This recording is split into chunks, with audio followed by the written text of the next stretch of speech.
एक बार की बात है, एक हाथी था। उसका कोई दोस्त नहीं था और हाथी किसी से दोस्ती करना चाहता था। वह दोस्त की तलाश में निकल गया। उसे रास्ते में कुछ बंदर दिखाई दिए। हाथी ने उनसे पूछा कि क्या वो उससे दोस्ती करेंगे।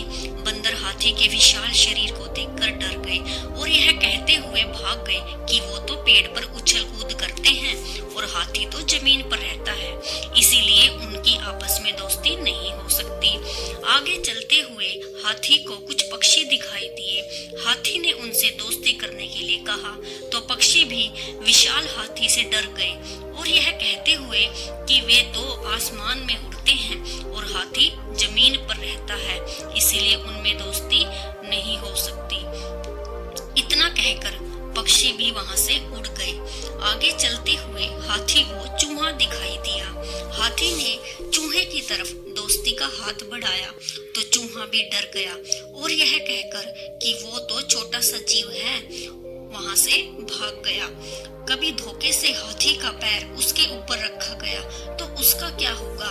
अब हाथी थक हार कर एक तालाब में पानी पीने चला गया। हाथी को वहां तालाब में कुछ मछलियां दिखाई दी। हाथी ने मछलियों से भी दोस्ती के लिए कहा, मगर मछलियों ने यह कहते हुए मना कर दिया कि वो तो पानी में रहती हैं और हाथी जमीन पर, इसलिए उनमें दोस्ती नहीं हो सकती। हाथी को दोस्त नहीं मिल सका, इसीलिए हाथी काफी उदास था।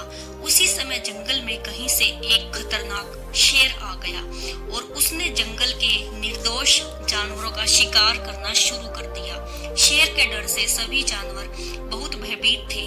तभी हाथी को यह बात पता चली और हाथी ने उस शेर को लड़ाई के लिए चुनौती दी।